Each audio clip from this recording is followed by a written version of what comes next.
नमस्कार मित्रांनो, आज मी नीट यूजी 2025 ला लागणाऱ्या डॉक्युमेंटचा व्हिडिओ बनवत आहे. बऱ्याच लोकांचे मला मेसेज आले की नीट यूजीच्या डॉक्युमेंटचा एक बेसिक व्हिडिओ असावा.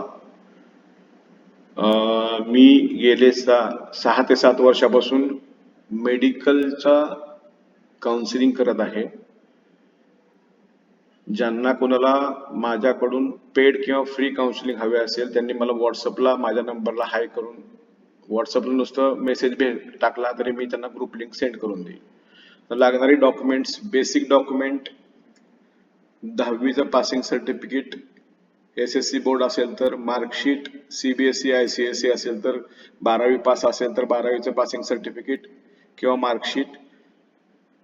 ही सेम माहिती इंग्लिश, हिंदी आणि मराठी अशा तिन्ही भाषेत लिहिलेली आहे. काही लोकांना इंग्लिश कळते, काही लोकांना मराठी कळत नाही, काही लोकांना हिंदीच फक्त हवंय. पासिंग सर्टिफिकेट नंतर मार्कशीट 10वी, 11वी, 12वी तिन्ही इयत्तेचं. नंतर आधार कार्ड हे सगळ्यात मस्त डॉक्युमेंट आहे. मोबाईल नंबर जोडलेलंच पाहिजे. शक्यतो मोबाईल नंबर नंतर ईमेल ID असला तरी ठीक आहे, नसला तरी दुसऱ्याचा जोडता येतो घरातल्याचा.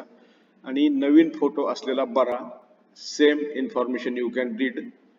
नंतर 10 बोटांचे ठसे, शक्यतो ब्ल्यू किंवा ब्लॅक पेनने घेतलेले कागदावर उठवायचे आणि त्याचे एक JPG इमेज तयार करायची.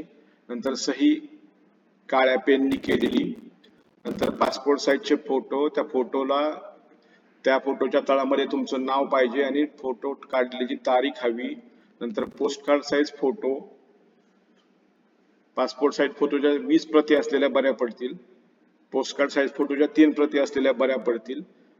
पासपोर्टची साईज 3.5 सेंटीमीटर बाय 4.5 सेंटीमीटर. पोस्टकार्डची साईज 4 इंच बाय 6 इंच.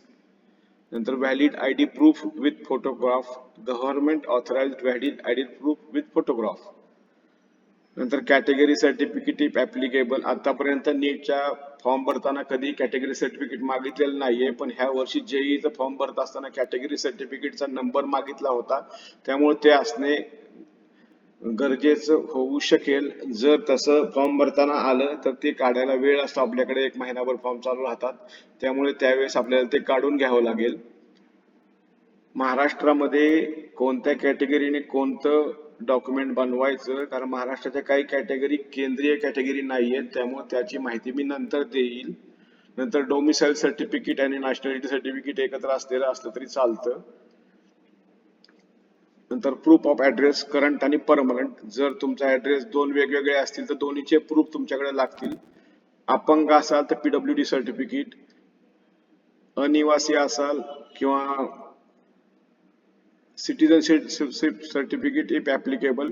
आणि डिजी लॉकर आणि अपार ID क्रिएट करून ठेवलेलं बरं राहील. ज्यांना शक्य आहे त्यांनी, ज्यांचं नसेल त्यांनी काय फार मोठी अडचण येणार नाही. ही बेसिक डॉक्युमेंट आहेत. बाकीच्या काही गोष्टी अशा आहेत त्या मी ज्या त्यावेळेस सांगेल, त्यामुळं महत्वाची डॉक्युमेंट तुमच्या लक्षात आली असतीलच. ही सर्व डॉक्युमेंट तुमच्याकडे फिजिकली आणि डिजिटली दोन्ही प्रकारात हवीत. आधार कार्ड हे अपडेटेडच पाहिजे, म्हणजे आधार कार्डला OTP साठी मोबाईल जोडलेला पाहिजे. ऍड्रेस प्रूफ पाहिजे आणि ठराविक गोष्टी, शक्यतोवर फोटो नवीन हवा आधार कार्डवरचा. हे बेसिक गोष्टी आहेत. परत एकदा डॉक्युमेंटची लिस्ट पाहून घ्या.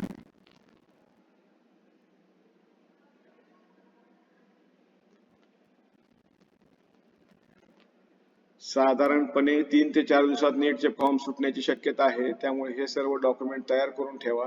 काही अडचण असेल तर तुम्ही मला कमेंटमध्ये सांगू शकता किंवा व्हॉट्सअपला मेसेज करू शकता. मी सर्व मेसेजला रिप्लाय देतो. Okay, thank you. हा बेसिक व्हिडिओ आहे. काही कोणाची पर्सनल क्वेरी असेल, काही चुकी असतील डॉक्युमेंटमध्ये तर मला मेसेज करून कळवा, मी त्याची उत्तरे देईन.